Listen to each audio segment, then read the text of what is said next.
le damos la bienvenida en nombre de la Asociación Americana de Juristas, Rama Argentina, a esta primera jornada que hemos convocado en homenaje a nuestro querido Venus Smukler,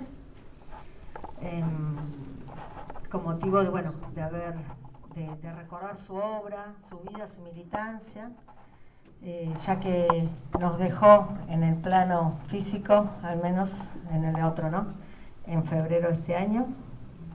Así que tuvimos la iniciativa desde la J de hacer este ciclo de jornadas en homenaje a Venus, en torno a los grandes temas en los cuales se trabajó y militó a lo largo de su vida. Este ciclo cuenta con el auspicio de la Asociación de Abogadas y Abogados de Buenos Aires, la ABA, que es la casa en la cual nos encontramos. Muchas gracias al presidente Federico por el auspicio y por recibirnos aquí.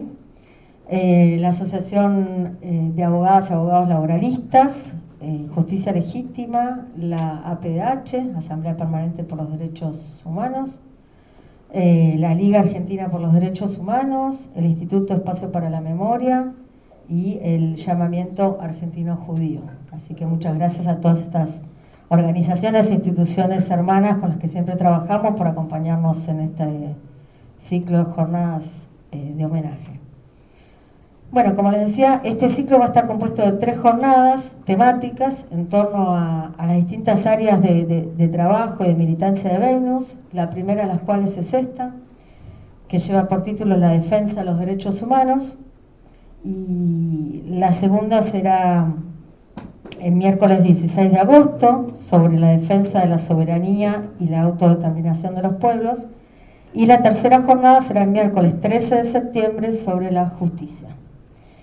Queríamos sí arrancar este ciclo esta semana, porque el domingo 9 fue el cumpleaños de Venus, así que nos parecía oportuno comenzar en estos días. Bueno, sin más, y para no demorar la apertura, le vamos a dar la palabra a Federico Perkovich, quien acaba de asumir recientemente la presidencia de la ABA, para que nos dé unas palabras de bienvenida y, bueno, obviamente lo que quiera en referencia a Venus. Muchas gracias, Andrea.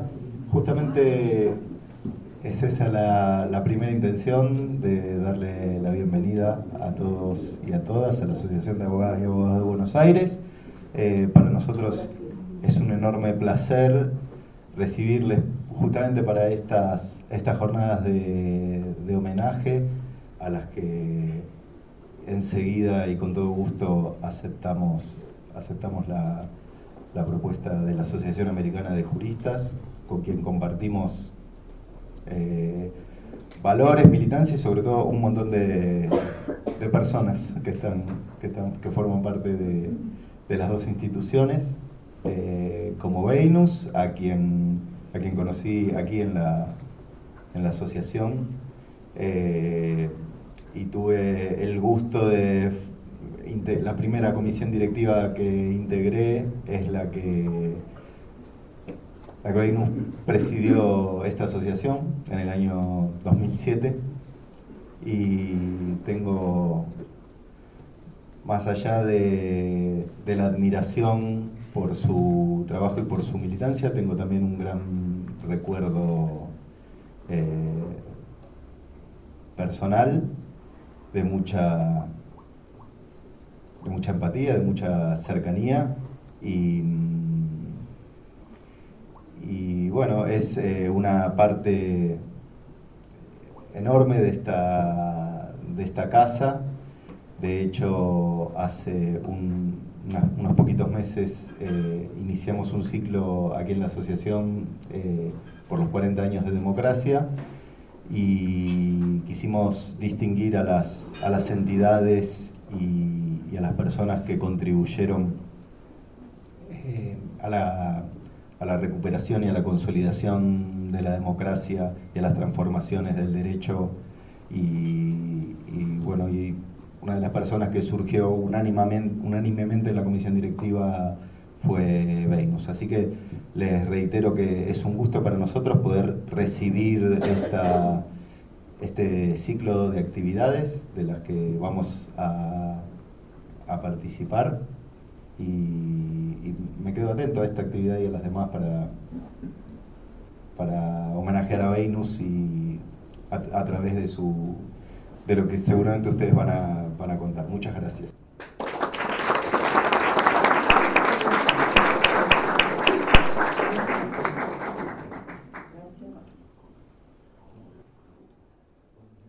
Gracias, Federico.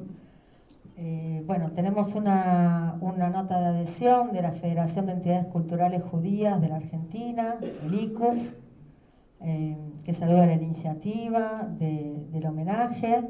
Nos dice que Venus fue el infatigable luchador contra las dictaduras, siempre sonriente. Su accionar fue contra el imperialismo, el fascismo, el colonialismo, la discriminación racial de la mujer, de los aborígenes y de las minorías, del que hay que aprender y seguir su legado en defensa de las causas justas. Estará siempre presente y es por eso que crece el valor de estas jornadas de reflexión en tiempos convulsionados donde los discursos de odio están a la orden del día y los derechos humanos se ven amenazados. Bueno, para continuar vamos a pasar dos videos. Venga, secretaria de prensa. Dos videos de dos personas que no pueden estar acá presentes físicamente. Una es la primera es la presidenta de la Asociación Americana de Juristas Continental, que es la doctora Vanessa Ramos, que vive en Estados Unidos, pero quería dar un mensaje institucional. Y la segunda es del compañero Adolfo Pérez Esquivel, que teníamos previsto que viniera y que quería mucho a Venus, con quien trabajó muchísimo tiempo, pero está con temas de salud que se le complicaba salir. Así que vamos a pasar estos dos videos juntos para después no interrumpir la mesa y después continuamos. Buenas tardes. Un saludo a la primera jornada en homenaje al Dr. Venus Mugler. Se dirige a ustedes Vanessa Ramos, presidenta de la AJ Continental desde Nueva York. Venus, honramos tu espíritu de lucha y el pasarnos la antorcha de la democracia, soberanía de los pueblos y justicia a futuras generaciones. Nuestra asociación fue fundada en Panamá en el 1975 en circunstancias difíciles de dictaduras, Plan Cóndor e impunidad, siendo Venus uno de sus fundadores.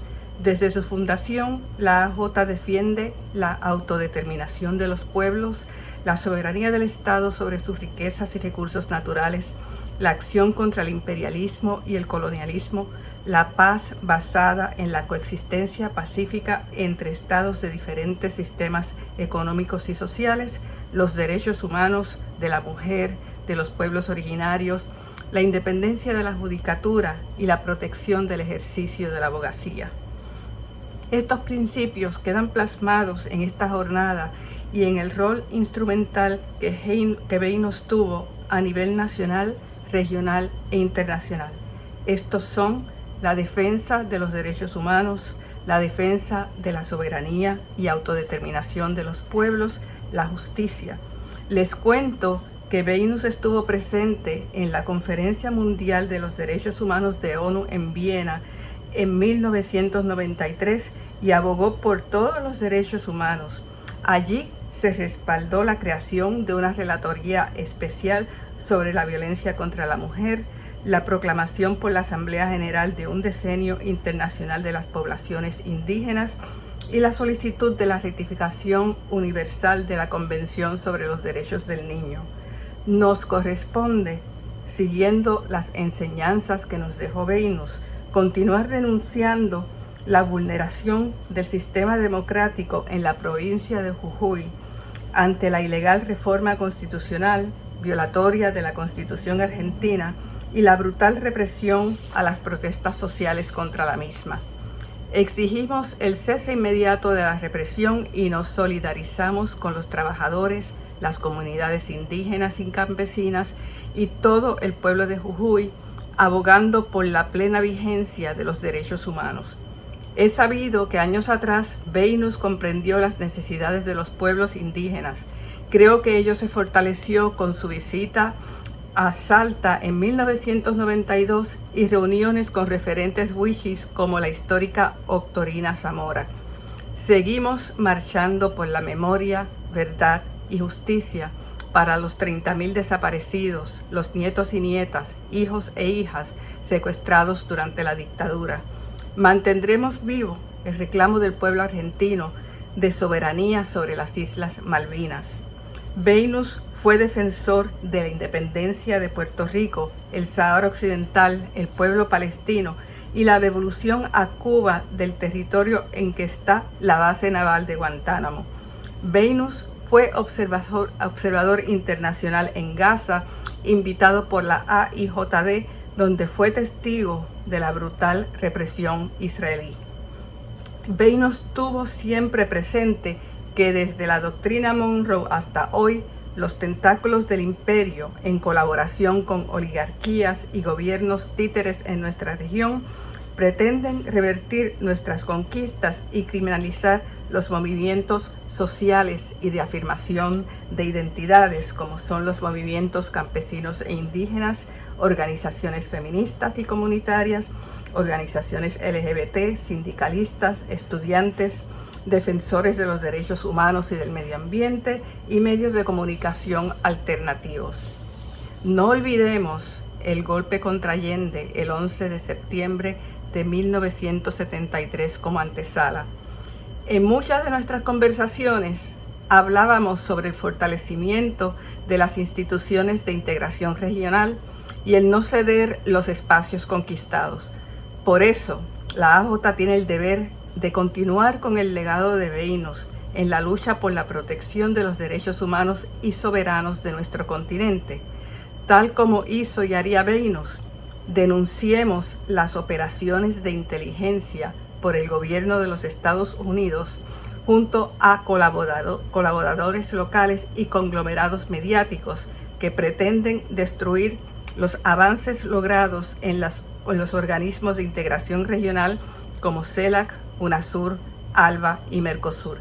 Hay que seguir avanzando hacia la integración regional para elaborar nuestra agenda política, económica y social.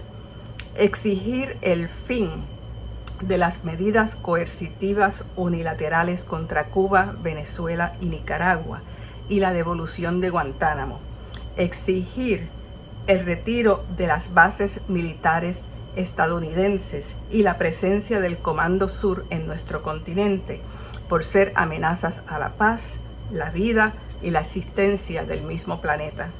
Trabajar por modelos económicos alternativos, incorporando todos los derechos humanos para proteger el medio ambiente, erradicar la pobreza, promover el empoderamiento de las mujeres y niñas, los pueblos indígenas, las personas afrodescendientes, los sin tierra, las personas con discapacidades y la inclusión de las comunidades LGBTQ. Condenar toda forma de colonialismo.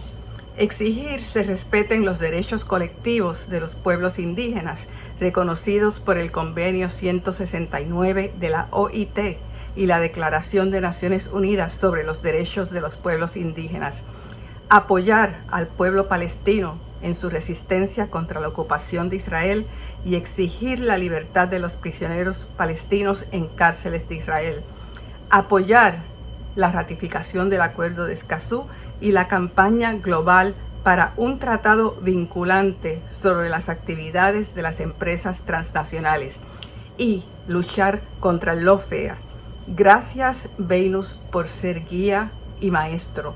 Continuemos con la labor que nos dejó Beynus y la esperanza de nuestra América como zona de paz, proclamada en la segunda cumbre de la CELAC en La Habana en el 2014.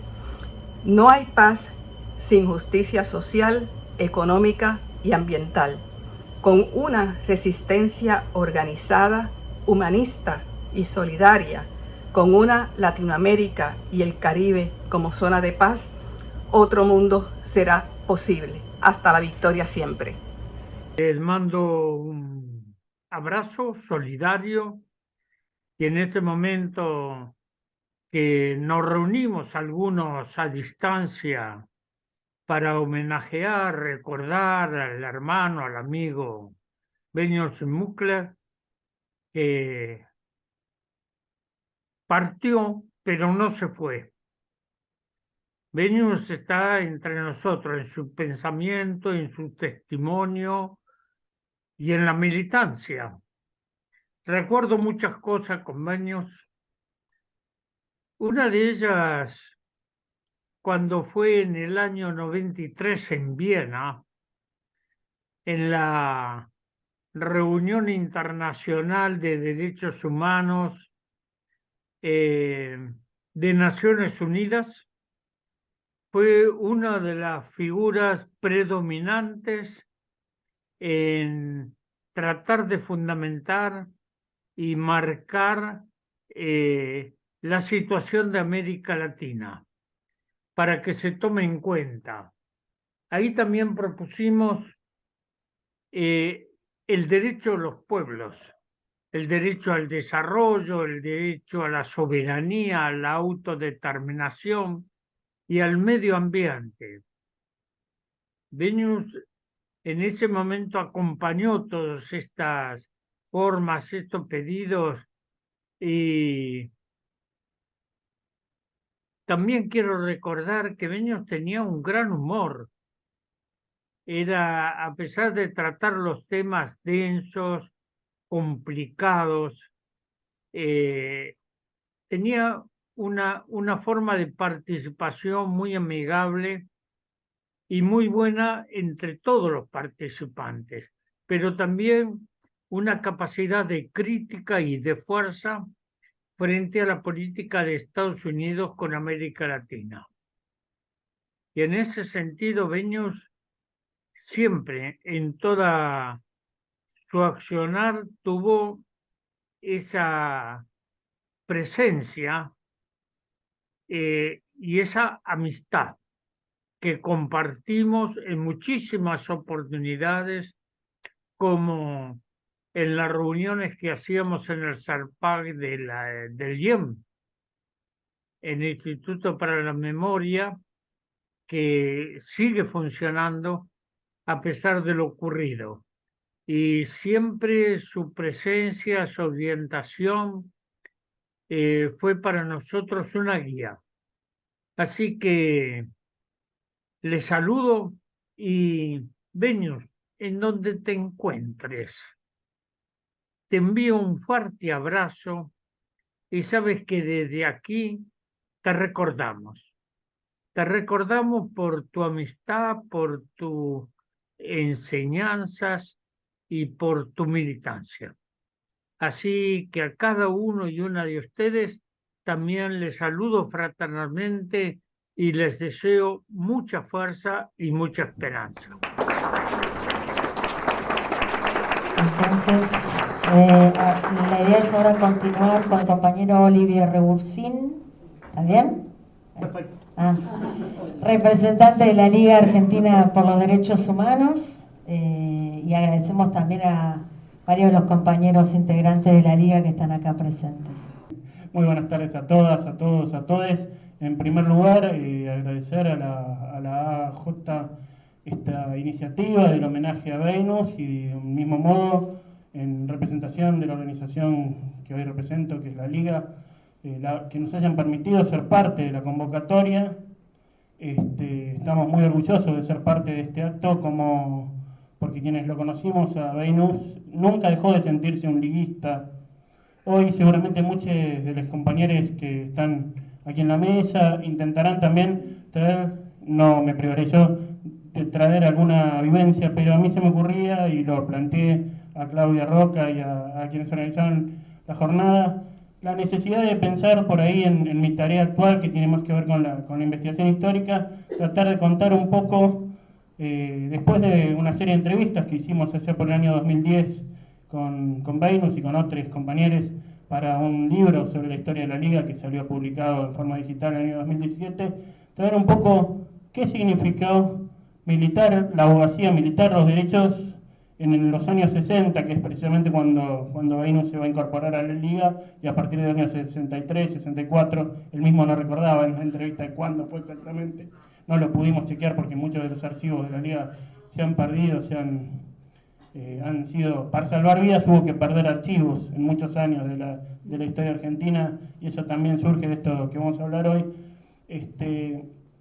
Pero en el año 63-64 Beynus llegaría a ser precisamente el secretario jurídico de la Comisión de la Liga, desde aquí, desde la Ciudad de Buenos Aires, y nos pareció importante pensar en esta época, en los años 60, porque es cuando se conforma un modelo de abogado militante que obviamente había existido antes, en los 20, en los 30, en los 40, en los 50, eran abogados la mayoría de los que fundaron la Liga, pero precisamente a través de la militancia abogadil junto a los gremios y el crecimiento de las luchas sociales a la luz de la Revolución Cubana y otros hechos anticolonialistas en el mundo, y la lucha contra el capitalismo, incluso la Guerra Fría, implicarían un compromiso de los abogados que tendrían en esos años algo fundamental, y a mí me parecía interesante traer un par de hechos, de anécdotas que Beynus nos contaba de esos años, para que nos demos una idea de lo que eran las comisiones en los 60, de cómo funcionaba la Liga en los 60, y que es un poco una matriz de cómo se ha ejercido la lucha por el derecho en estos últimos años, que sobre el final quisiera decir qué tan importante nos resulta hoy. Decía Beynus, se incorpora en los 60 a la Liga, y tenemos que pensar en una época claramente de proscripciones, una década que en la Argentina, la década de los 60, si se quiere, empieza políticamente con el derrocamiento de Perón en 1955. Las trampas de la historia hacen que muchas veces los años de los calendarios no coincidan con los años de la historia, y claramente ese modelo que a partir del 55 se va a desarrollar, de una represión sistemática a las clases populares, una represión brutal desde el Estado, el perfeccionamiento del aparato represivo, que no existiera antes, por supuesto, pero que va a tener un desarrollo cada vez más fuerte en lo técnico, en lo estructural, en lo institucional, va a requerir de los abogados una nueva manera de organizarse. Cuando le preguntábamos en aquella entrevista a Beynus cómo llegaba a la Liga, dice, bueno, los abogados comunistas nos recibíamos e íbamos a militar a la Liga a la defensa de los presos. Es decir, allí había una comprensión de la identidad y una comprensión del rol. Se pensaba en el abogado como parte de un proyecto político, como parte de una necesidad política de la clase y como una parte de un funcionamiento militante que significaba salvar a los presos, salvar vidas, salvar a quienes eran perseguidos por el sistema, a quienes eran perseguidos por luchar. Contaba Beynus en esa entrevista que todos los días había razias en las villas o en las fábricas, y que para eso la Liga desarrolló un sistema de guardias que existía de antes, pero en los 60 se iba a perfeccionar, con 2 abogados por día de guardia que estaban todo el día a disposición de las luchas, de las posibilidades. Él reconocía mucho las enseñanzas en ese sentido de 2 próceres jurídicos que tuvo la Comisión de la Liga, que fueron Samuel Smerkin y Atilio Alibrandi, y de ellos él aprendía y contaba esto. Primero, algo que hoy nos resulta tan difícil de entender, que hubiera 2 abogados por día a disposición 24 horas en la Liga, es decir, tenían menos problemas los abogados tal vez, no era tan difícil la calidad de vida, el contenido de vida, y era más fácil por ahí estar a disposición, pero también está el compromiso militante de poner el cuerpo a las ideas y de las ideas al cuerpo, ¿no? Esta idea de tener la seguridad de que el abogado cumplía un rol fundamental, y él mismo lo explicaba en sus palabras, diciendo la presencia del abogado ante la detención policial, que era por los edictos, era precisamente una de las maneras de evitar la tortura.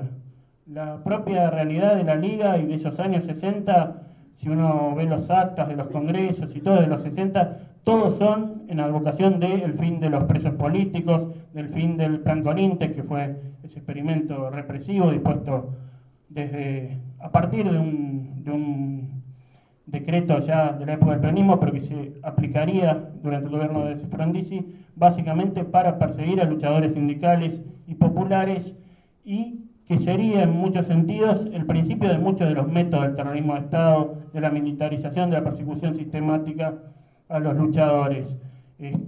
La lucha contra el Plan Conintes se iba a profundizar en esos años con la lucha contra la Junta Interamericana, de Defensa, la lucha contra la Ley de Defensa de la Democracia, que eran en verdad leyes proscriptivas, leyes hereditarias de aquella ley para la expulsión de extranjeros, como bien supo decir el maestro Carlos Zamorano, que está aquí presente, la ley 4144, pero también el decreto 4161 de prescripción del peronismo, y que en todos esos años implicaría la sistemática aplicación de elementos del derecho, de la ley, para perseguir, y precisamente los abogados eran los encargados de defender los derechos, de defender las libertades públicas, a través de dos mecanismos: este jurídico de evitar las racias, de ir a las comisarías, de evitar la tortura. Ahí nos decía, la participación del abogado era la garantía de que no hubiera tortura en las comisarías, y pensemos qué importante, ¿no? Y la otra tenía que ver con la construcción de la solidaridad, y allí los abogados también como algo muy importante en todo lo que tenía que ver con la acción política alrededor de la jurídica, desde la Liga y desde las comisiones para la defensa de presos políticos y gremiales.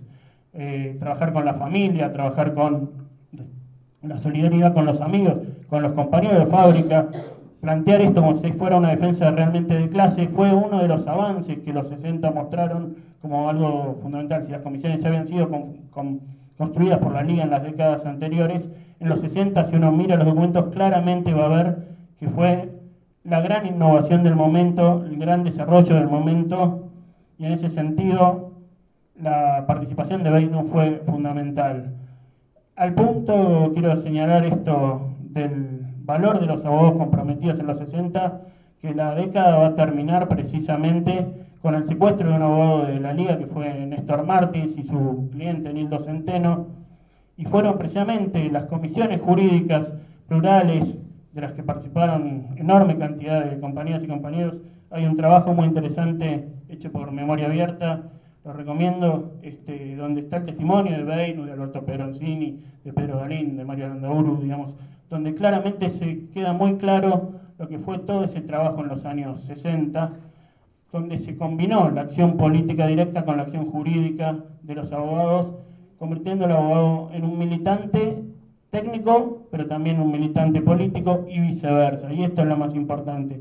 Y en ese sentido me parece importante señalarlo por dos cosas. En este mismo libro, Beynus marca el importante carácter de que la militancia política requería también de un saber técnico muy profundo, y él decía, nosotros realmente planteábamos la inconstitucionalidad de la ley 17401, el decreto anticomunista de la dictadura de Onganía, que significó una de las herramientas más crueles y brutales de persecución de aquellos tiempos, buscando la inconstitucionalidad técnica jurídica, pero utilizando cualquier arma, cualquier herramienta jurídica para obtener la libertad de los compañeros, porque ese era el objetivo. E incluso en discusiones que se presentan en el propio libro, es interesante porque Beynus dice, por supuesto que la política era fundamental, pero sin dudas teníamos que tener claro que estábamos salvando, luchando por salvar y evitar la cárcel para militantes, para compañeros dispuestos a nuevas batallas. Y en ese marco valía cualquier herramienta jurídico-legal, la movilización, la política, la legata de oreja y los que hicieran falta. Y en ese sentido me parece que hay desde Beynus, y creo que de toda su generación, esta asunción importante del doble carácter, del técnico militante y del militante técnico, que yo hoy quiero traer. El propio Beynus lo decía siempre, vamos a decir, y que está en esta frase: bueno, me tocaba ir como comunista, como humanista, como hombre que valoraba la solidaridad, la lucha de los pueblos, me tocaba ocupar esa trinchera, y no correspondía ninguna otra cosa. Eso era precisamente ser coherente con la lucha revolucionaria en ese momento. Yo, para terminar, dos cositas, simplemente esta asunción de rol, esta idea, Beynus la mantuvo hasta el final, y al punto que, como decía Adolfo, él le ponía mucho humor a eso. Yo tengo como abogado recibido, pero hace muchos años que no me dedico a esto, y entonces alguna vez, preparando esta historia de la Liga, Beynus se me acercó y me dijo: pero Olivier, vos no usás el disfraz de abogado, y me pareció muy, muy divertido. Simplemente me parece que esa apelación a la unidad, a la lucha, a buscar todas las herramientas, es un faro en estos tiempos tan difíciles. Hace muy poquito, en otra actividad, hablando de lo que fue la fundación de la Liga y el papel de los comunistas allí, decía que lo tenemos que ver haciendo abuso de aquella frase de Walter Benjamin que dice que hay que traer el pasado como aquel destello que nos muestra los peligros del presente, que precisamente tenemos que traer del pasado estos niveles de unidad, de compromiso, como el que Venus mostró en aquellos años, a estos tiempos, porque hoy que alzamos la mirada al cielo y no se avisaran más que truenos y centellas de todo tipo y de todos lados, el compromiso, la unidad, la búsqueda de justicia, la solidaridad, la lucha por el antiimperialismo y por un mundo distinto, que en las palabras de Venus eran claras, por el socialismo y el comunismo, son una luz que realmente se hace necesaria hoy más que nunca. Muchísimas gracias.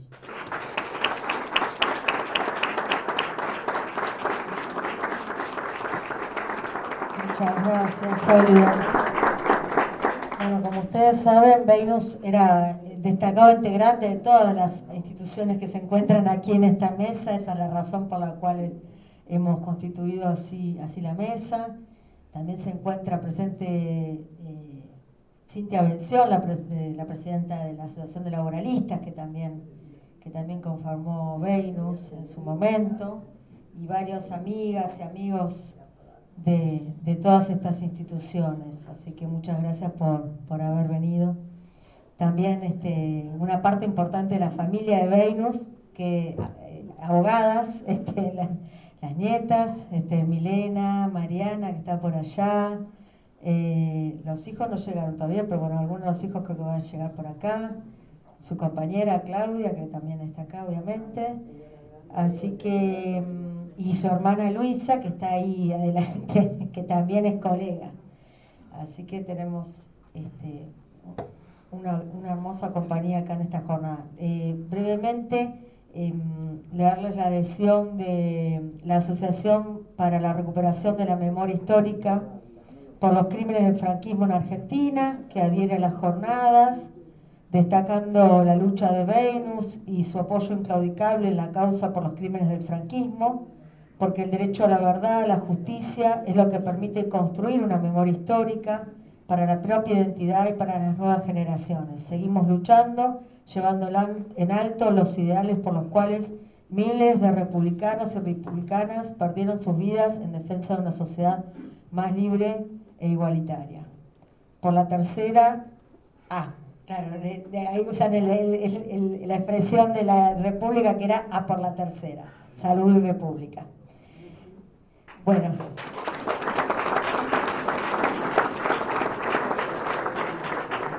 Le damos la palabra a la compañera Ana María Cariaga, presidenta del Instituto Espacio para la Memoria, que obviamente también fue una institución en la que Venus tuvo un rol más que importante.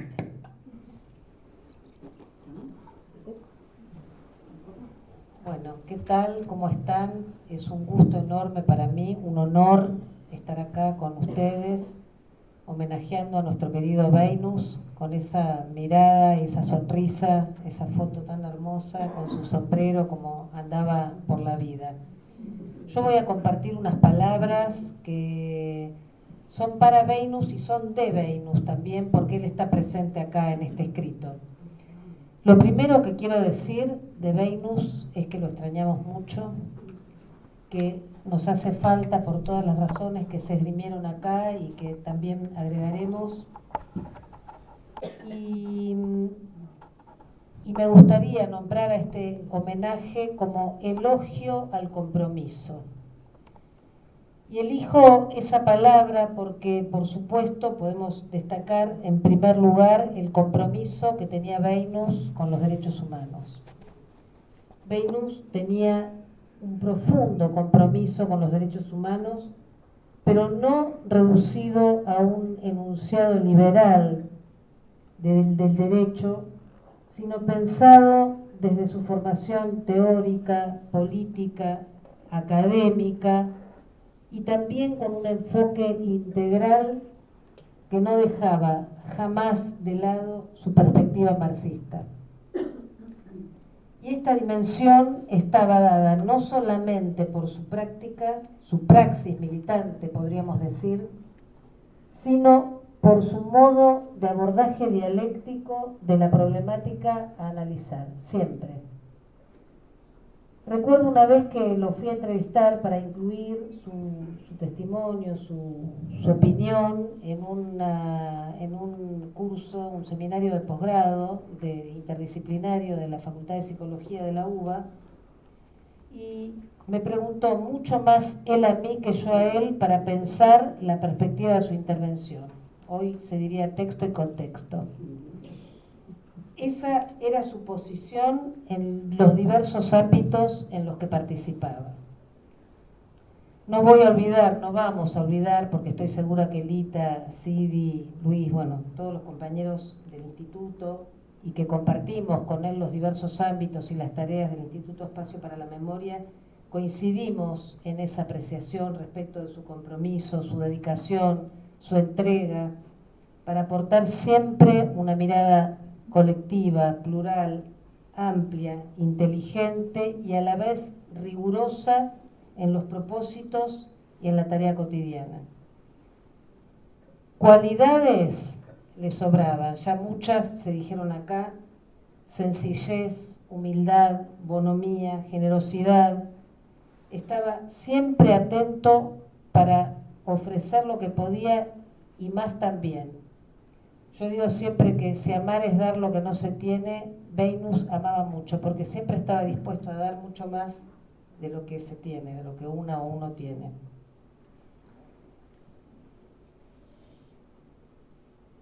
Y lo hacía desde su presencia, sus conocimientos, su participación activa, frente a la enorme cantidad de tareas que siempre teníamos por delante y que implica también siempre la lucha misma en defensa de los derechos humanos. Esperábamos siempre con Alcira la corrección en los textos y declaraciones del IEM que sabíamos que iban a incluir lo legal y lo legítimo, lo justo y lo necesario. Estaba siempre dispuesto a discutir cada palabra, no sé con quién, porque sabíamos que finalmente saldría siempre como él decía. ¿Qué falta nos hace Beynus cada vez más en este mundo tan complejo en el que vivimos, como referente y como militante, desde su saber, desde ese compromiso y su deseo decidido? Dos cosas más quiero decir de Beynus. Una, que no es casual que la guarde para el final, porque realmente se destacaba como recurso privilegiado en él, como ya se dijo acá, que era el humor. Un recurso realmente privilegiado. Teníamos como colectivo, podemos decir como grupo, el mismo código que hacía que pudiéramos jerarquizar en esa complicidad la tarea cotidiana. Siempre estaba dispuesto a hacerlo de buena gana, con humor. E insisto con esto de lo cotidiano porque él estaba ahí todos los días, con su aporte al trabajo y su posición en la vida que siempre incluía esa agudeza, ese ingenio para agregarle a todo ese toque de distinción. Voy a contar una anécdota que siempre me acuerdo y ya la hemos compartido el otro día, que nos cruzamos a veces con Héctor Trachtenberg, que por ahí lo vi. Bueno, justamente le contaba, recordando y compartiendo esta actividad a la que íbamos a venir los dos, que en una oportunidad yo le digo a Beynus: te voy a contar algo, y con ese chiste que hacemos, digo, pero si vos lo decís, lo voy a negar públicamente. Y él me dijo: ¿y quién te dijo que te van a creer a vos? Maravilloso, maravilloso. Y lo otro, para finalizar, decir que Beynus es la expresión de cómo se puede sostener el mismo compromiso toda la vida, siendo militante, siendo funcionario, siendo dirigente, sin resignar los principios y las convicciones desde una posición ética. Me parece que eso es lo más importante en este mundo, en este momento del mundo, en un mundo de caída de los valores, de los ideales, en esta etapa neoliberal del sistema capitalista, de la degradación, podemos decir, de la política y sus modos. No es para nada menor reivindicar la vida y la obra de un hombre consecuente consigo mismo, con sus ideas y con las manifestaciones de lo mejor de lo humano. Y termino con un enunciado del propio Beynus, en esa entrevista a la que me refería antes, y que da cuenta del sujeto de la enunciación que sostiene ese decir. Afirmaba allí que el programa de la revolución de nuestro tiempo es la materialización de lo consagrado en la Declaración Universal de los Derechos Humanos y que deberían realizarse los derechos que están enunciados ahí y que después fueron desarrollados con más amplitud en los dos pactos internacionales de derechos humanos, que son el Pacto Internacional de Derechos Económicos, Sociales y Culturales y el Pacto Internacional de Derechos Civiles y Políticos. Sigue Beynus. El derecho a la vida, a la salud, a una vivienda digna, a la educación, a la alimentación, a la cultura. Y agrega, los dos pactos tienen un artículo común. ¿Para qué hacía falta, se pregunta él, el mismo concepto idéntico en los dos pactos? ¿Por qué hacía falta enunciarlo en los dos puntos? El mismo concepto, y subraya el concepto, el derecho de autodeterminación de los pueblos. Si no hay esto, todos los demás derechos no tienen garantía de realización. Sigue Beynus. Hay que tener en cuenta cuando se habla de la categoría de derechos humanos que el derecho es un instrumento útil para la lucha de la materialización de lo que está enunciado. Es un documento, es una elaboración. Para que eso se pudiera materializar requirió de una lucha muy grande de los pueblos para que un documento protegiera esos derechos. Es el resultado de la lucha, el progreso en el derecho que tenemos los seres humanos materializados en un documento. Y su realización depende de la lucha. Todo el derecho es siempre producto de una relación de fuerzas del espacio de ese derecho. Beynus en Mugler.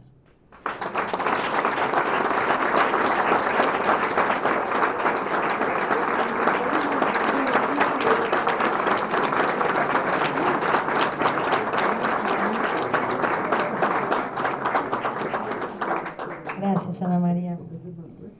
Bueno,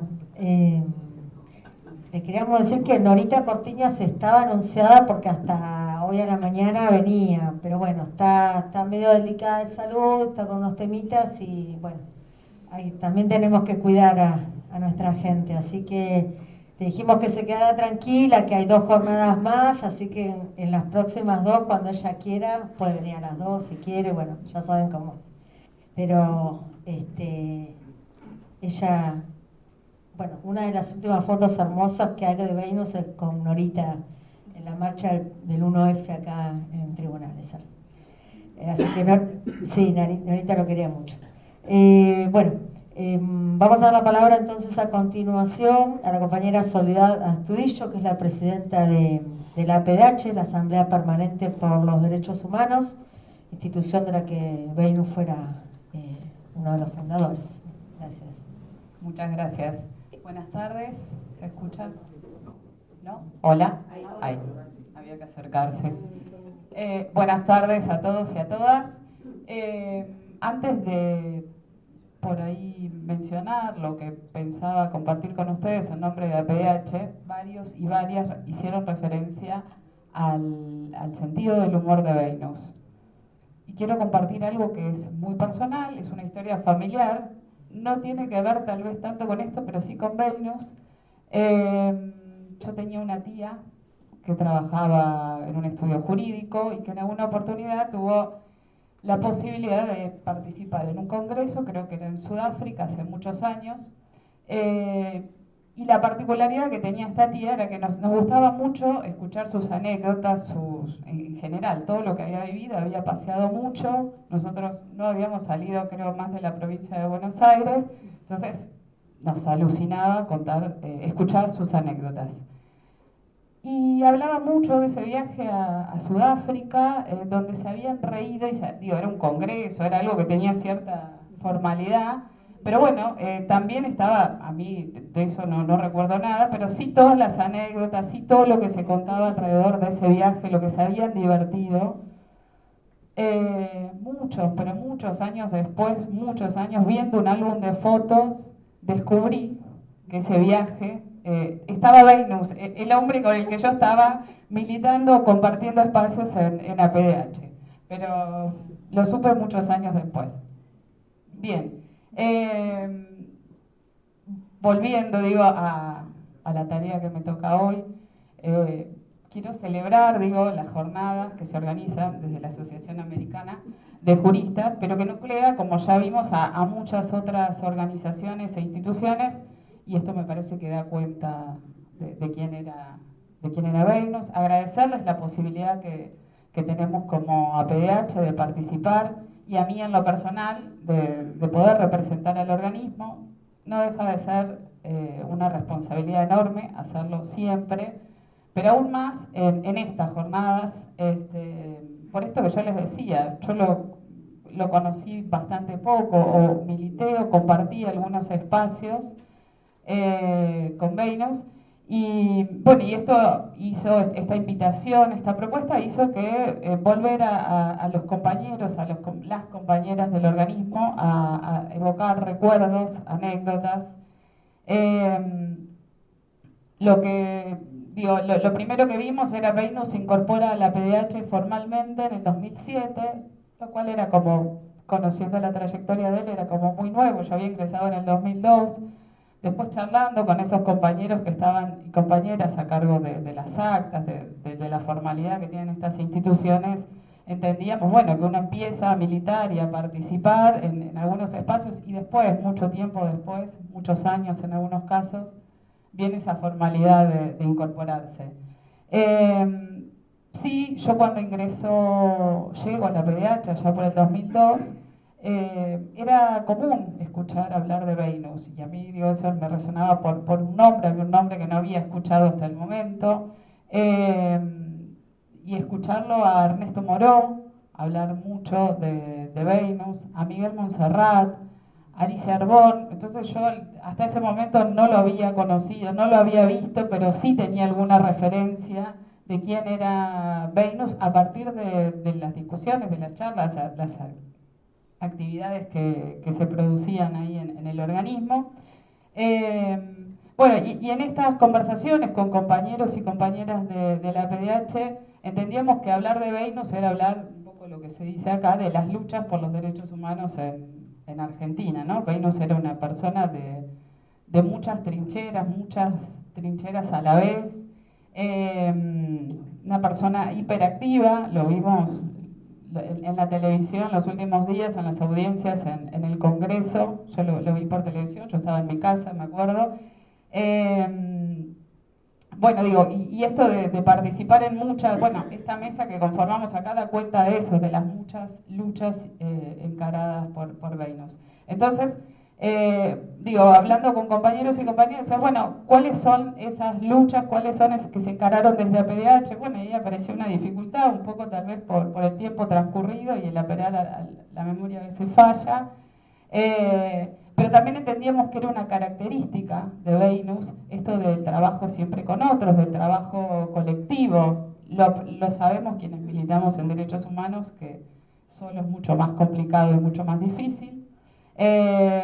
Sí, nos parecía que había dos temas, dos actividades, quizás.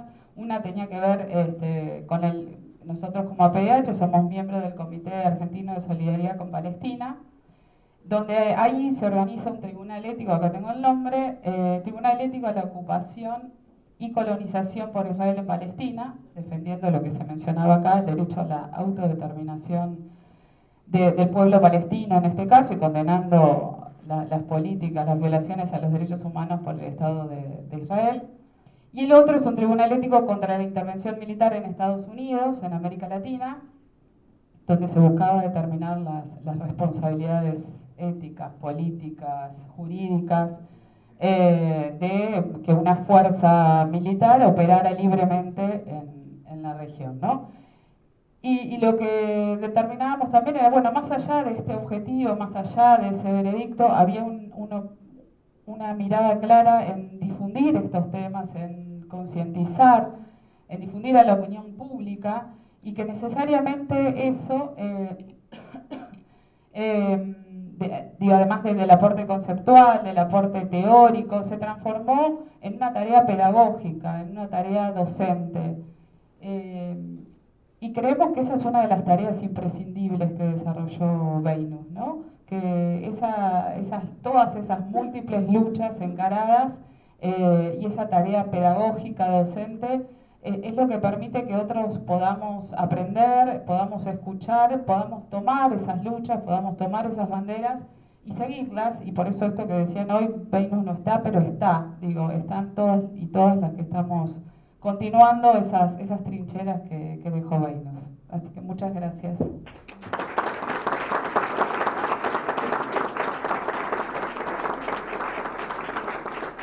Muchas gracias, Soledad. Bueno, recibimos un saludo de Mario Efman, que amigo de toda la vida de Venus, que no pudo estar, está con un tema de salud.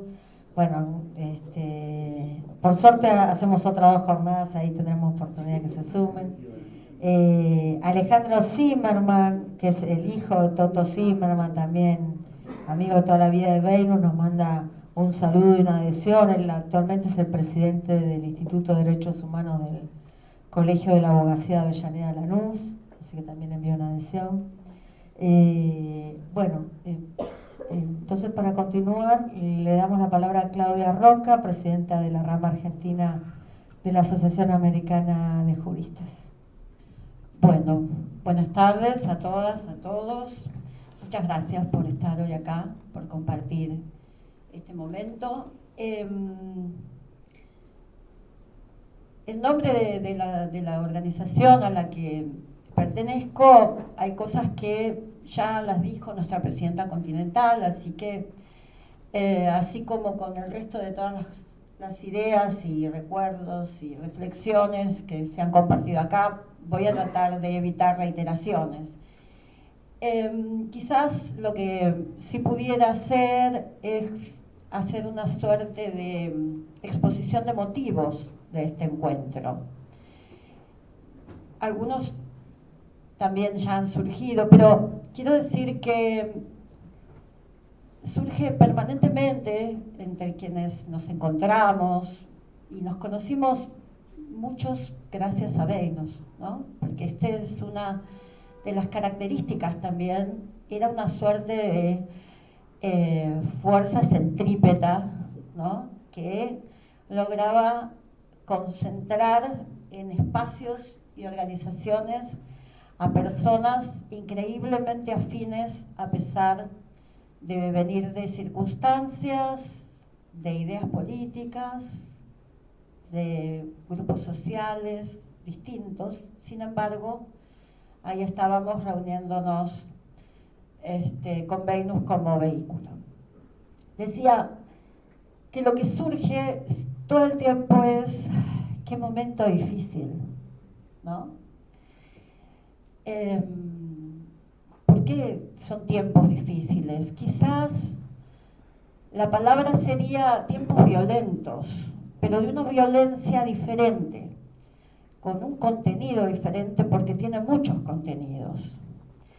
Es, por supuesto, un tiempo de violencia económica, un proceso no solo en la Argentina, sino en gran parte del planeta, de concentración de recursos en pocos sectores, por supuesto, inevitablemente, aunque no les guste a los liberales, en detrimento de la calidad de vida y las oportunidades y condiciones de las grandes mayorías. Es un momento de violencia simbólica. Mucho de ello hablaba Anita recién, porque hay una violencia mediática brutal, una violencia que no solo se traduce en los discursos del odio, sino también en la capacidad de lo que nosotros le pusimos fake news, pero en realidad es la capacidad de inventar realidades que no existen. Estamos en un momento muy complicado donde se envían mensajes que son tremendamente peligrosos, pero son peligrosos no solo por la capacidad de distorsionar la realidad, sino porque nos aturden, porque nos privan de la capacidad de análisis, pero por sobre todo nos privan de la posibilidad de reaccionar, de organizarnos, de encontrar las respuestas necesarias y las acciones necesarias para neutralizar. Y además, hay violencia institucional. No solo estamos frente a, en algunos lugares, responsables de instituciones con la capacidad de tomar las decisiones más increíblemente violentas, sino quizás, y esto sí nos atañe muy de cerca, recién la recordaba Soledad, una de sus últimas apariciones públicas, que fue en el Congreso, por el pedido que hizo nuestra organización de juicio político a la Corte. Digo, nos están dejando sin sistema de derecho. Las máximas responsables de nuestro sistema jurídico nos están dejando sin Estado de Derecho. Y digo, porque en términos de meses, digo, para dar un ejemplo nada más, ¿no? Se pueden resolver de la forma más increíblemente cínica.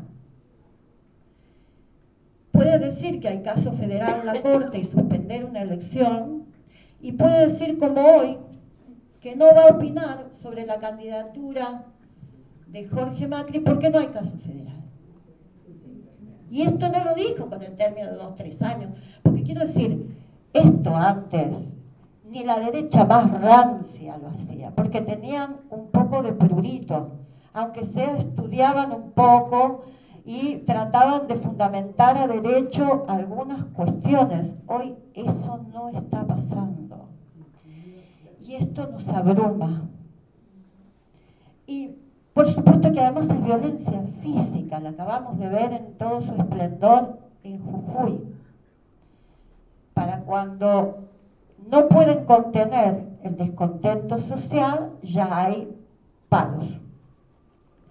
Entonces, tenemos todo este escenario, digo, porque de paso, ¿no?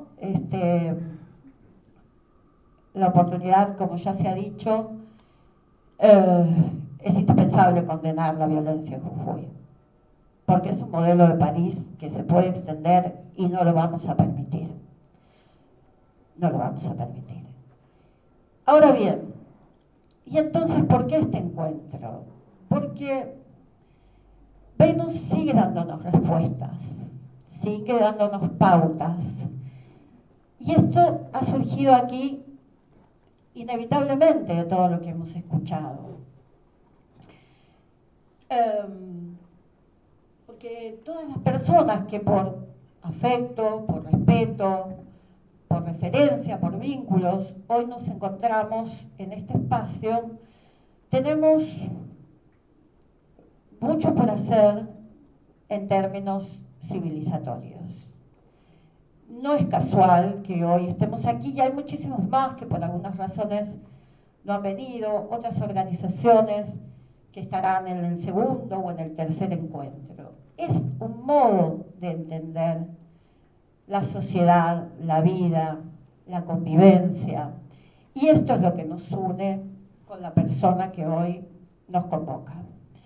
Algunas pautas, decía, que nos está dando, algunas han surgido acá, pero creo que una fundamental se evidencia, y es que el primer secreto para reaccionar contra todo esto que estamos viendo es hacer con otros, hacer en comunidad, hacer en colectivos.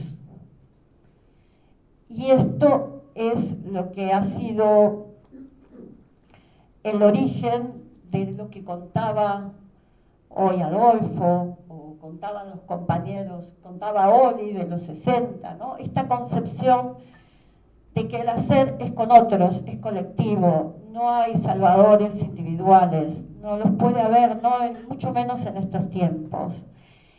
Ese es el primer gran legado que hoy nos pone arriba de la mesa Venus. Pero, ¿por qué? Porque la convicción primaria o primera o primigenia de su vida es que nadie se salva individualmente, nadie se realiza individualmente. O nos realizamos como sociedad o como colectivo, o ninguno está exento de la ley de la selva, de la frustración, de los padecimientos. Y creo que la vida y los años han demostrado que esto no es una afirmación idílica, es una lectura clara de los últimos 100 años. Entonces, esta es la primera pauta, pero la segunda pauta es que no es un hacer cualquiera, ¿no? Decía Ana recién de un actuar ético, fundamentalmente. Porque, además, el rasgo distintivo en cada lugar que habitó era su generosidad y su solidaridad. Quiero decir que si uno pudiera mirarlo evolutivamente, era un rasgo que venía de esas primeras sociedades o grupos que habitó. Era el mismo rasgo que tenía Alberto, Pedroncini, digo, David Baigún, bueno, tantos, no quiero, Oli, le sumo dos porque a otros los nombraste vos. Digo, ese rasgo distintivo, la necesidad de mandar a los codazos adentro de las organizaciones, de ser respetuosos, de ser generosos, porque es lo único que nos garantiza la efectividad como colectivo. Pero además, ese accionar tiene que tener objetivos precisos, claros, de la sociedad deseada. Pero además, nunca debe caerse por ninguna causa, bajo ninguna justificación, en violar nuestros propios valores y nuestros propios principios éticos. De eso habla. Porque si otro rasgo podemos decir es que podía transitar por esa cornisa tan finita de caminar entre poder operar sobre una realidad concreta, no inventada, no sobre realidades construidas en teorías. Operaba sobre la realidad concreta de injusticia, de distorsión, de lo que fuera, sobre todo si uno lo mira en su obra o su militancia jurídica, ¿no? Podía operar sobre esa realidad concreta sin renunciar a ninguno de todos sus valores y mucho menos a los objetivos fundamentales. Nunca se corrió ni un ápice.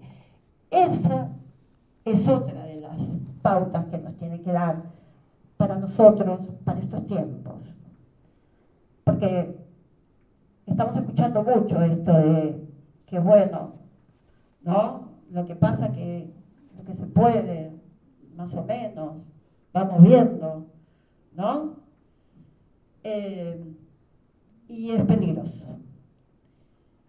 Y la última pauta es algo que no se dijo. Me llama la atención que nadie lo haya dicho.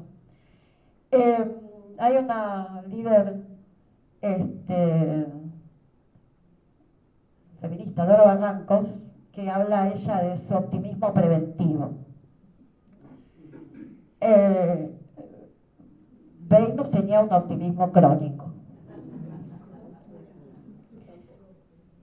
No sé cómo se hacía, pero bueno, es una pauta a tener, a pensar que es posible, que a pesar de todo podemos, y quizás esta es la aspiración máxima de este encuentro, que este sea el puntapié para fortalecer los vínculos entre las organizaciones, armar y pensar respuestas colectivas a determinadas realidades, a seguir operando en conjunto, a seguir encontrándonos, a poder liberarnos. Tenemos hasta psicólogas y doctoras, sí, y doctoras, de esta angustia, de este aturdimiento, para seguir caminando hacia la sociedad que queremos y que es posible. Por supuesto que es posible. Y no es un optimismo negado, es que es al revés. Porque para aquellos que dicen que el mundo se derechizó, que la sociedad se brutalizó,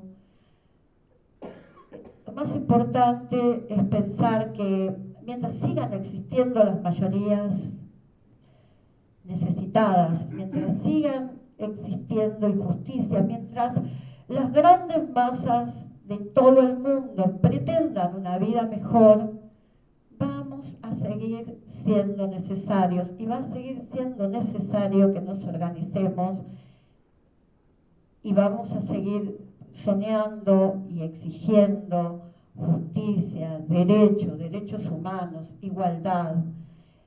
Creo que esta es la pauta que más marca la presencia de Venus, y en este sentido, para cerrar, digo que esto no se trata de un culto a la personalidad de ninguna manera.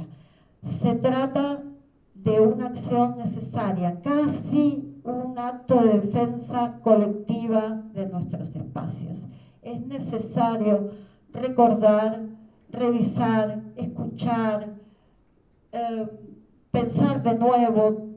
Cada uno de los que estuvo aquí tiene mucho para aportar y pensar, por supuesto, ¿por qué no?, en un espacio, en un movimiento que siga impulsando en cada cosa, en cada acto, un mundo mejor. Así que muchas gracias y bueno, nos seguimos encontrando y podemos realmente completar esto.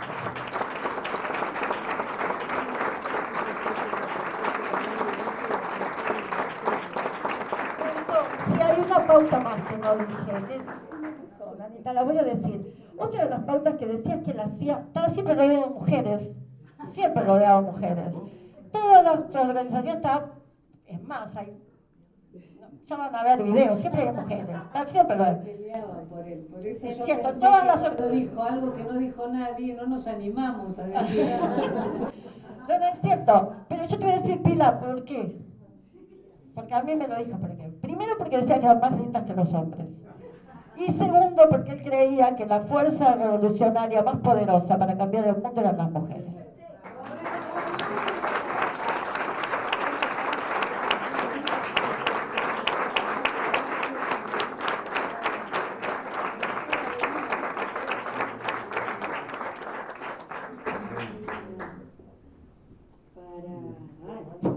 Ahí está. A modo de cierre, quería invitar a la compañera Graciela. ¿Dónde estás, Graciela Cheín? Estás ahí atrás. Vení. Graciela vino acompañada también con una parte importante de su familia. Bueno, ella les va a contar que... ¿Parada querés mejor? Sí, ¿no? Sí, así te ven. Ya les va a contar. No, porque así la ven, la vista del salón es medio recortada. Graciela fue presa política unos años, fue defendida de Venus tomó su defensa, y ella tiempo después escribió un libro que se llama Las últimas golosinas, contando algunas de estas experiencias. Así que le quiero dejar la palabra a Graciela, que les va a contar de qué se trata y les va a leer un fragmento de su libro en el que justamente dedica un capítulo a Venus. Hola, tengo unos nervios que no saben. Bueno, me llamo Graciela Cheín, fui defendida por Venus, que fue cuando yo estaba presa, que estuve 8 años presa, en el momento que me hizo volver a soñar, Venus, ¿no? Cuando él me visitó en la cárcel. Y hoy vine con mi hermana, que también estuvo presa. Mi hermana en ese momento tenía 17 años y yo era grande, tenía 22. Y también vine con mi hijo del después, y mis sobrinas, y con mi compañero de toda la vida. ¿Por qué digo esto? Porque Venus fue muy importante para mi familia. Mi familia lo amó. Y él nos visitaba y compartíamos almuerzos, cenas, e incluso vacaciones, cine, teatro, chistes y puteadas. ¿Por qué? Él siempre me decía que yo era muy puteadora. Y lo sigo siendo. Y bueno, mi familia no puede dejar de estar presente cuando se hace algo, cuando nos visitaba Venus, cuando nos íbamos a visitar, y hoy vinieron. Bueno, este libro que yo escribí hace unos años es una novela de ficción, pero bueno, la realidad supera la ficción, entonces está basado en muchas cosas que fueron reales, ¿no? De mi vida, de nuestra vida, y en uno de los capítulos que va siguiendo al personaje, que es una mujer, en toda la historia del libro, hay un capítulo dedicado a Venus, que es tal cual como sucedió la relación que comenzó en la cárcel con él, digamos, ¿no? Yo me debatí ahí, digo, bueno, les leo el capítulo, acá me dijeron que lo lea el capítulo, y dije, bueno, se van a aburrir, bueno, yo se los voy a leer, si se aburren se van levantando y se van. Y la otra cosa también importante es que mi hijo, del después, que hoy tiene 37 años, conoció un amigo. Ese amigo era José Legarreta. Y José Legarreta fue un amigo, discípulo de Venus. Y entonces eso fue tremendo también, que mi hijo se conociera con quien era un amigo íntimo de Venus, que entonces ya esas casualidades hizo que más nos ligáramos, ¿no es cierto? Bueno, yo les voy a leer esto. Por supuesto que este capítulo, como es literatura, tiene algunos ganchos para continuar el relato, digamos, ¿no? Pero todo lo que van a escuchar es así.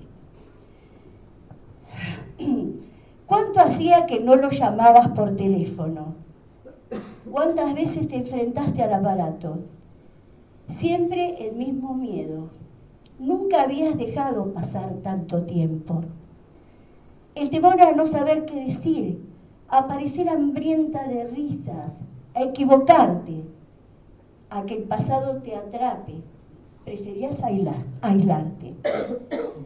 Hoy entraste en una cabina telefónica y dijiste, lo llamo. Te sentaste frente al tubo un rato largo preguntándote por qué hoy. Allí, en un locutorio cualquiera, bajo la mirada curiosa de la empleada. No había nadie en el negocio, vos y la mujer que insistía en mirarte.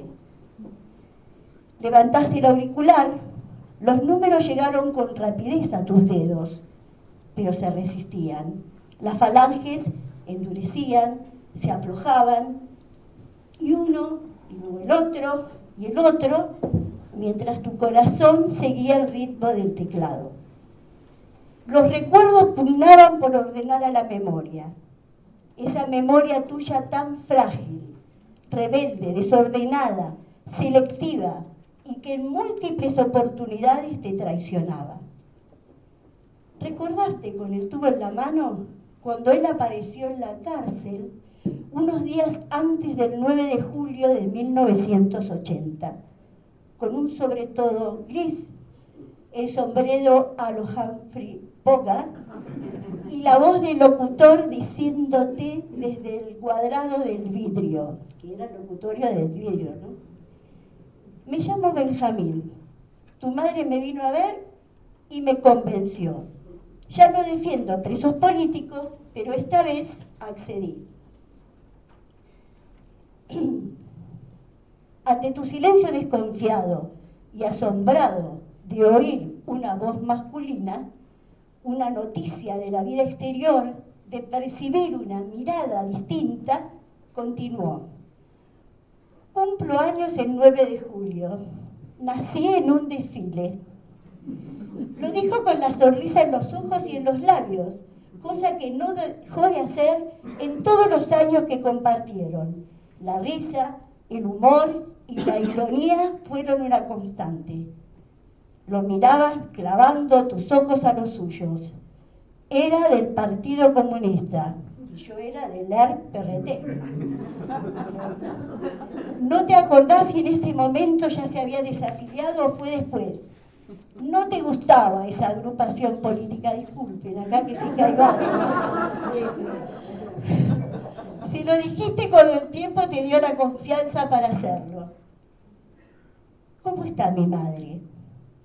La voz escapó desde el uniforme azul. ¿Cuánto hacía que no le hablabas a un hombre? Muy bien, fíjate que tu mamá me convenció a pesar de la cara de mala que tenés y de las cosas que dicen que hiciste. De nuevo la sonrisa por todos lados. Agregó que vendría cada 15 días, no porque fuera necesario, sino para acompañarte. Todo te lo dijo casi como en secreto, jugando a que nadie escuchaba cálidamente, y te dieron ganas de llorar. No recordabas cuánto llevabas sin derramar una lágrima. No supiste si fue el hombre, el abogado o el tono de las palabras dichas que hicieron que te quebraras y no pudieras levantar tu cabeza del pecho por un ratito. Cuando regresaste al pabellón, te costó reponerte. Pretendías llegar despojada de esos sentimientos que te desconcertaron para responder a las preguntas de tus compañeras. Diste su perfil ante la ansiedad por las noticias de la afuera. Dijiste que era un viejo que te llevaba fácil unos 30 años, pelado, con rasgos judíos, que se hacía el simpático y el seductor, que no entendía cómo tu madre había recurrido a un PC.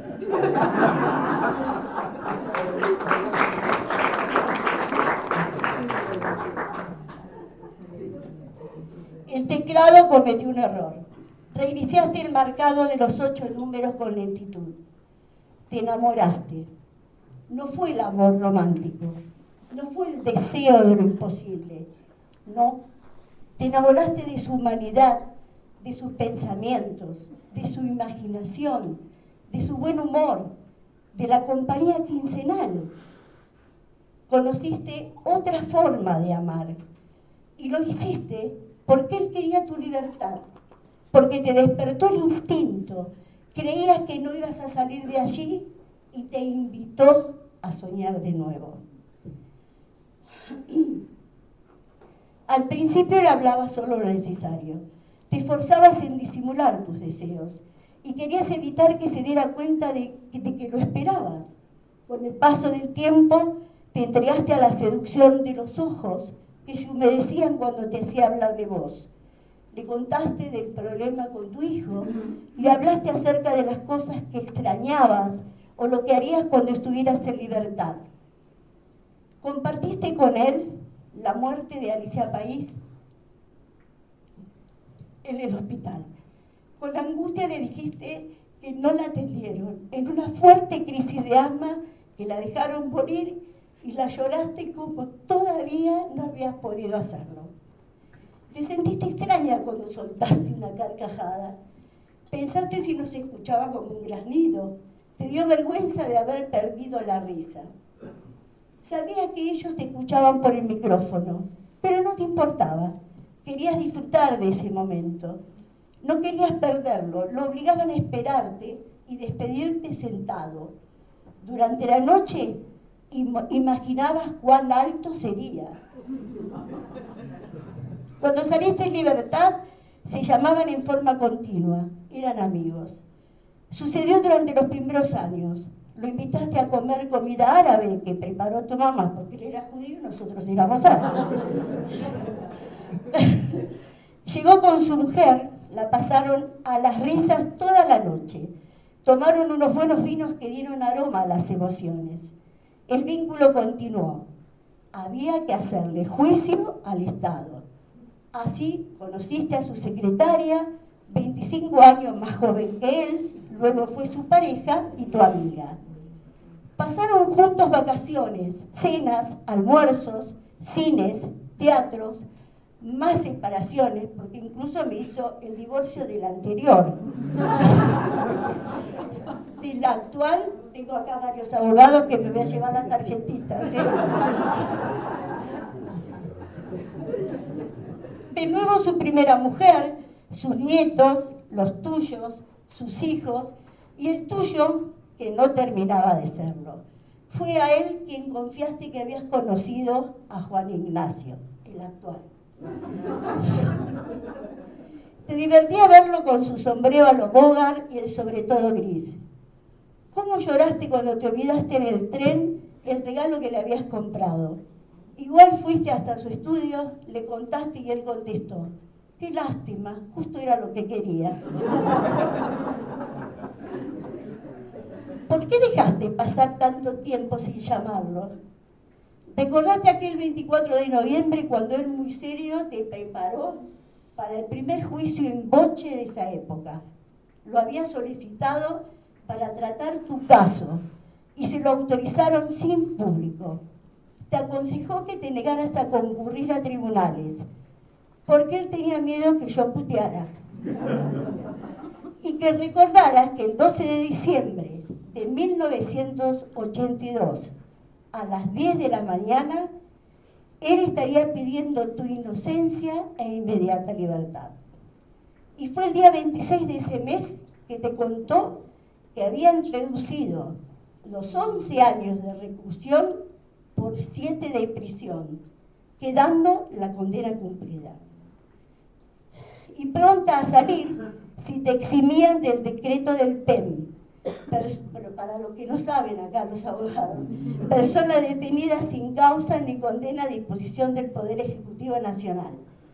En noviembre de 1987, la Corte Suprema de Justicia dictaminó la inocencia de culpa y cargo. ¿Cómo lloraste abrazada a él? Habían triunfado y lo festejaron. Ese día también lo olvidaste. Otra vez, 4362. Sonó el timbre del teléfono. Te pusiste expectante ante una voz de mujer desconocida que decía por el contestador. Te comunicaste con... El tubo saltó de tu mano, quedó colgando de su hilo mientras la voz sonaba cada vez más lejana.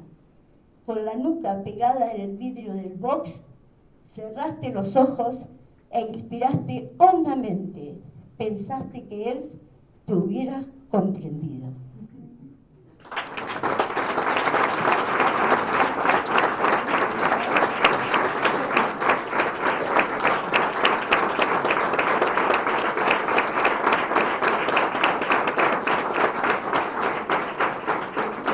Les cuento una anécdota más y me voy, así sea. Una de las cosas que sucedió también es que, ¿se acuerdan de Matov? Sí. Divino. Yo trabajaba en una escuela en la ciudad de Buenos Aires y llega una resolución o decreto, sabrán los abogados que era, donde había que dejar cesante a todas las personas que estaban en las escuelas con antecedentes subversivos. Esto en 1968, no sé, estaba Matov. Bueno, lo llamo y me dice, los vamos a cagar. Entonces me defendió, en ese tema también me defendió, como el divorcio y todo lo demás, ¿no? Y cuando ahí sentó, él fue sentando precedentes con el caso de mi hermana y el mío, y con este también, porque gracias a lo que hizo Weymouth, tuvieron que reintegrarme a mí y a todos los que habían dejado cesante. La directora a mí no me dejó cesante, pero otras directoras. Entonces me citan del gobierno de la ciudad y él me dice, me acompaña, y me dice, vos entrás sola, si te empiezan a maltratar, entro yo, pero vos ahí ahora, reputealo. Porque él siempre me decía, cuando tengas que defenderte, no putees, porque eso te juega en contra. Así que bueno, esa es otra anécdota. Muchas gracias.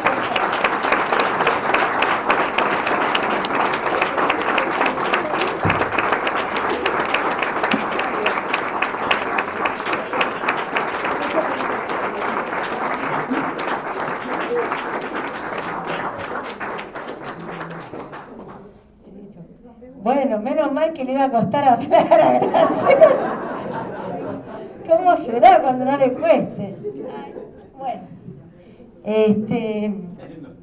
Graciela, el caso de Graciela fue caso testigo, el caso que llevó adelante Venus, que ella me relató, fue caso testigo ante la corte. Bueno, muchas gracias por haber venido, por estar todos y todas acá juntos. Les recordamos que tenemos otras 2 jornadas como parte de este ciclo de homenaje a nuestro querido Venus Smukler. La próxima es el miércoles 16 de agosto y el tema va a ser la defensa de la soberanía y la autodeterminación de los pueblos. Y la tercera, y bueno, suponemos que última, al menos de este ciclo, podemos hacer otro si quieren después, será el miércoles 13 de septiembre sobre la justicia. Así que bueno, para que se lo agenden y las esperamos. Muchas gracias por venir y buenas tardes.